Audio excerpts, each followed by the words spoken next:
Come follow the brick wall. It's your girl Eva K, and I'm ready to eat. Hey, who ready to eat with me? Who ready to come bread with me? Let's break bread. Come break bread with me. Let's break bread. We about to eat this food and get fed. Come break bread with me. Let's break bread. Now bow your head, hey, cause we gotta say the grace, cause we about to eat. We about to eat. I can't wait to eat. Let's eat, big girls. Are you ready to eat? Come eat with me and let's talk. I want to get all in your business. What you gotta say? What you gotta say? I'm ready to laugh and I'm ready to play. Come on and break bread with your girl Eva K. Let's break bread. Okay? Hey, it's sugar. Yeah, I cannot breathe in these. We got these face masks for free from the health department. Honey, they made out of sock material. These things thick. They are thick though. My goodness. Yes. Anyway, so we're going to take this off because we have been practicing social distancing. But this is my sister. We came from the same womb, the same woman, Miss Pearl, our mom. So sis, tell them your name and we're going to get into it. Okay. Trina Page Massengill. Hyphenated. Hyphenated Massengill. Married for 2 years now. Okay. Just doing our thing. Y'all just doing your thing. Look, so this is my first time ever making Big Love sauce. This is the spicy Big Love sauce. My friend Valencia has made me some before, but it was the regular. Okay. So we're going to say our grace. We're going to get it in. I got king crab. We got us some water because it is spicy. We got us some jello shots. And we got us some lemon for the lemon rain. All right. Bow your head. Now we thank you for our food, Father God, we thank you. Amen. Amen. Okay, sis. So we're going to get into something because this is my older sister. Can we say your age?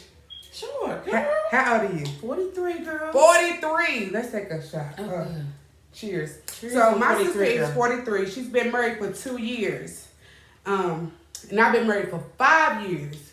But she's still my mentor. Is it hard for you though? 5 years? 5 years. I can't believe it's been 5 years.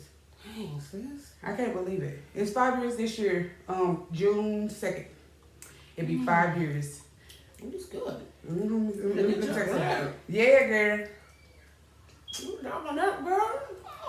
That's good. I always put an extra little dash of alcohol in it. That's good. So, but something about my sister's marriage was 2 things that stick out about her marriage. And I love her husband. That's my brother-in-law. He been broke for a long time.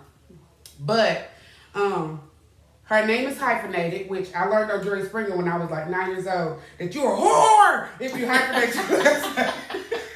Did you remember that episode? It was like, you hyphenated your last name. You're a whore. So I did not hyphenate my last name because when I was 9, y'all, I remember that episode. Girl, you a man. And her husband is white. So. Yes, ma'am. Yes, ma'am. We got some things we're going to get into. Okay. Because interracial relationships is normal in our family. Right. But it's normally the male is black and the woman is white. Exactly. But you being a black female marrying a white male, we have to get into that. Right. Because y'all get looks and stares. Of course we do. And I think my brothers have a hard time dealing with it because it's a white man with their sister. But I mean, it's great. I think it's all in who you love and who loves you back. Right. I mean, I met him like 20-something years ago, and it was just something about his little eyes, and they got blue eyes and stuff, you know, all sexy and stuff.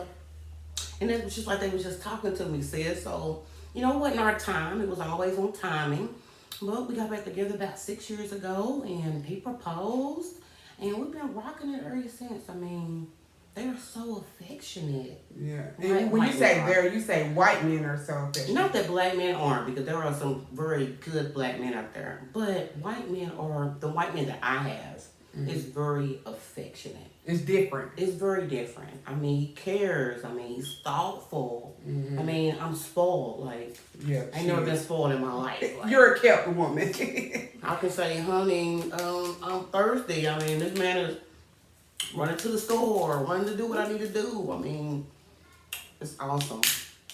So I'm hoping to get to 5 years. We're on 2. Right. So with you being in an interracial relationship, because okay, we could say love is blind and it's not about get down dog on in. Okay. We could say love is blind. Ain't it huge? My goodness. I got these from Sam's. It came with these 2 big legs and a small leg, and it was $34 at Sam's.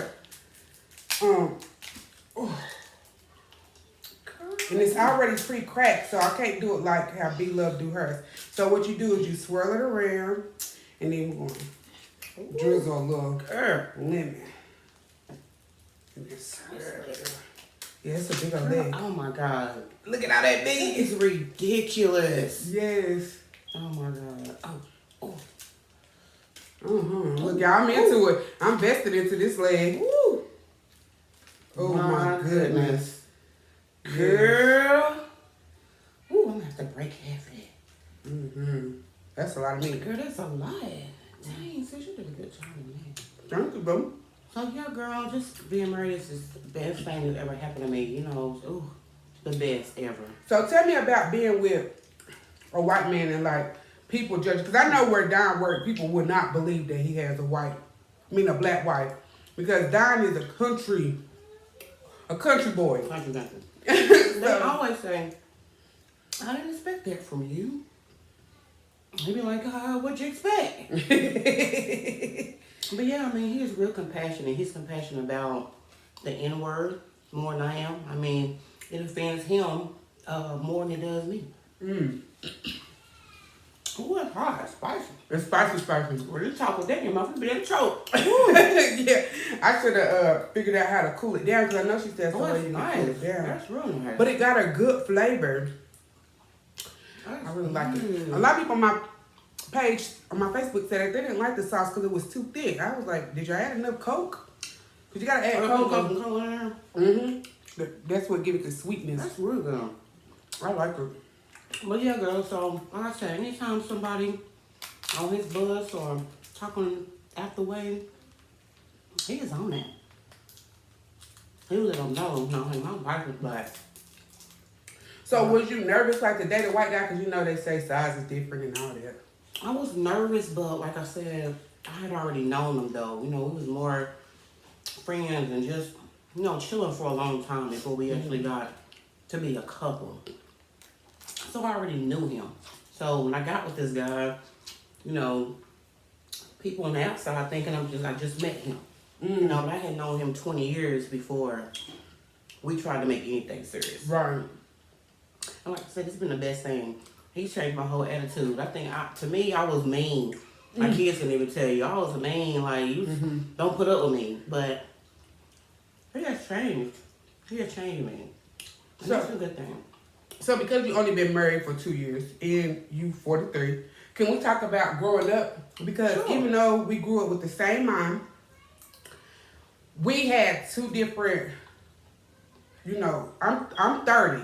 So you're 13 years older than me. So we kind of had 2 different moms in a way. Yeah. Because you grew up with mom and I had mom after she already had 5 kids. True. So she was a little more lenient with me and with our younger sister, Paulette. Very lenient. So how was it growing up? Just like, how was your childhood? Because my sister was also a teen mom.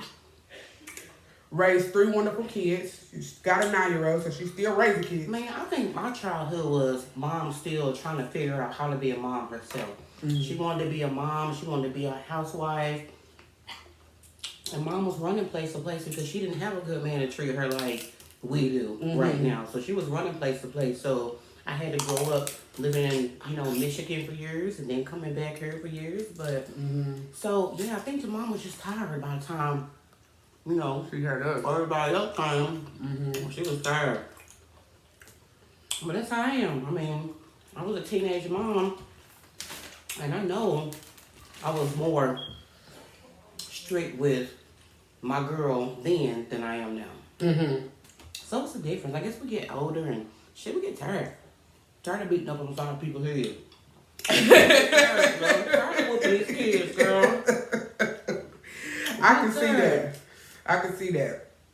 We do, girl. So, How is it for you though, sis? I mean, you've been married 5 years. 5 years. But see, I was an older mom. You know, I didn't experience being a teen mom. So to me, I was kind of more prepared.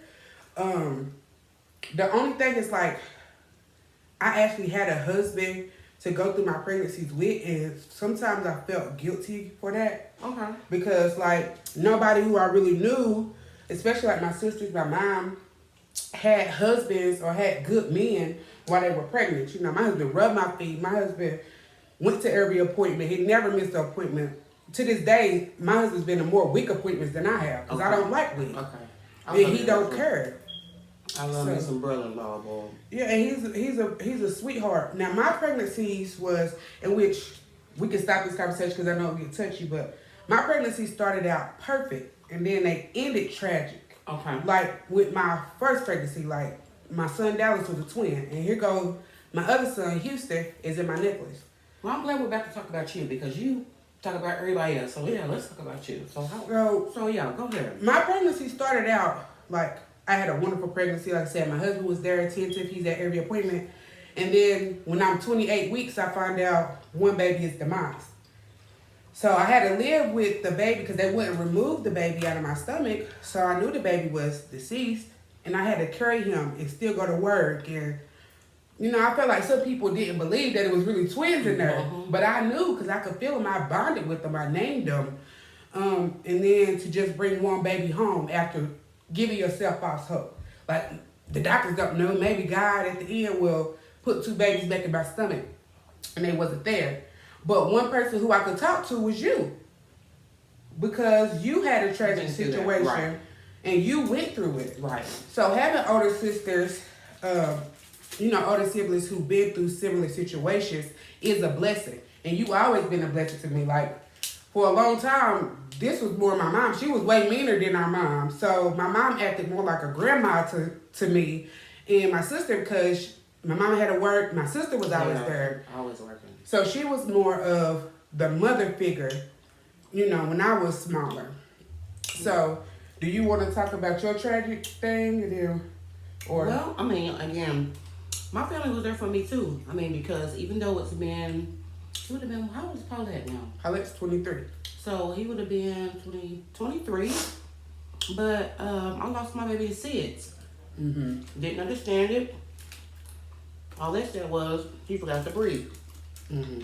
So that was a hard thing to go through for a mother, period. But my family was there for me and still there for me as I'm still going through this. You never forget. Yeah, and you grieve. Grieving could be forever. They say time heals all wounds. But when you look at other people with their children and you look at your other kids, you like, well, my baby would have been playing with them and doing this. So I feel like it's something as mothers that we never really get over. Of course. And then when your kids that you have now find out about the ones that you lost, they kind of have their own little mourning sessions too. Mm-hmm. Because my older children still have their own little mourning sessions about that. But God, I know it made us stronger. Yeah. For what we're going through right now. Yeah.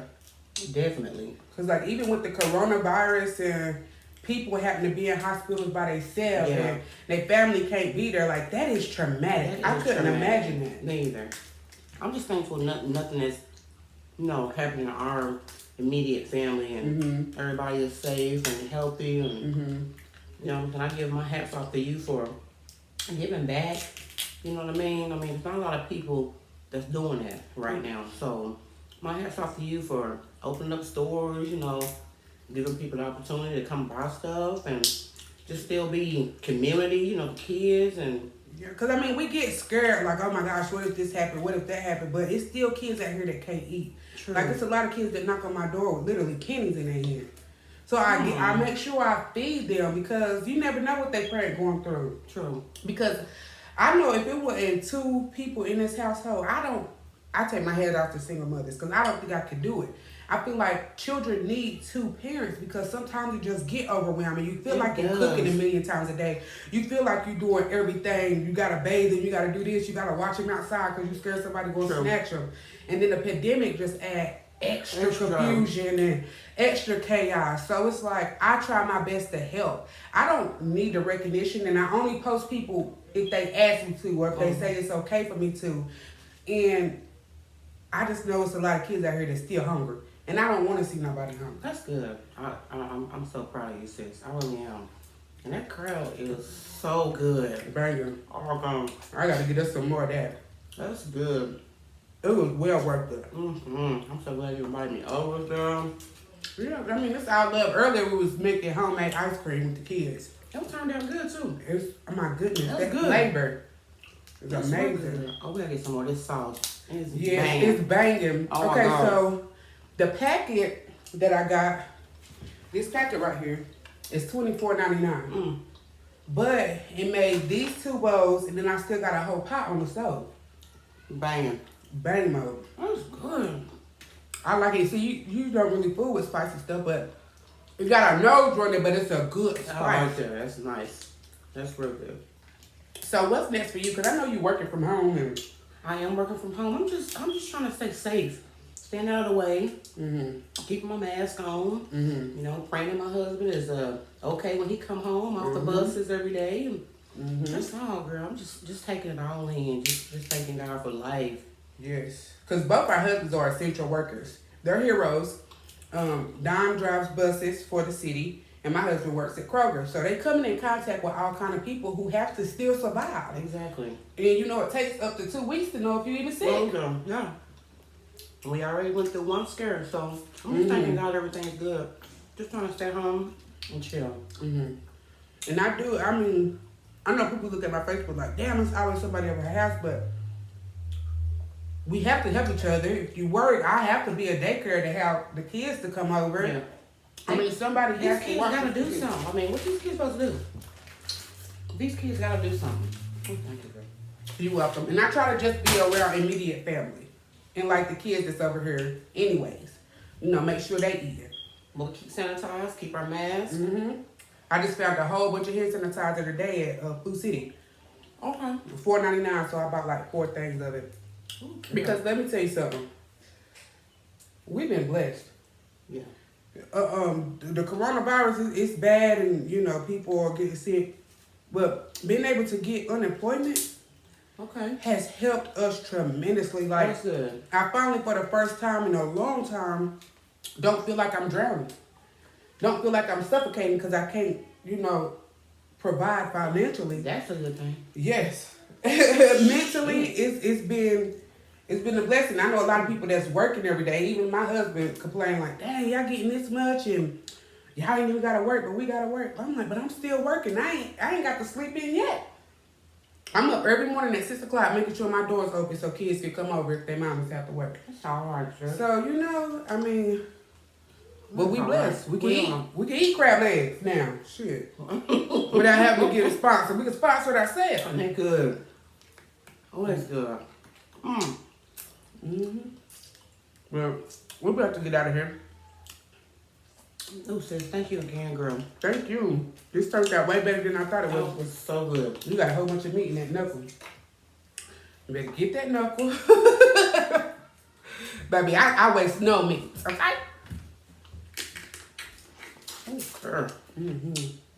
I shouldn't have said nothing and just ate it myself. Girl. But we love y'all. We about to get out of here because we gotta. I've been juicing for both of us and making a smoothie, so I gotta go get prepped for our Juices juices. off the chain. We actually dropping some pounds, some waist, some inches around our waist. Right. So, but yeah, I love y'all. Oh, I didn't even tell them. This is T5's mom. My nephew T5 did interviews. This is his mom, my niece Therese, the bionic woman, her mama. The Girl Scout that was on here, her mama. But I love y'all. Subscribe. Keep watching. You know, once I get to 500 subscribers, I do have 2 air fryers I'm giving away. Ooh. And probably some more stuff. We gonna see. We gonna see. But all right, y'all. It's hot in here, especially with this hot sauce. Love y'all. Peace.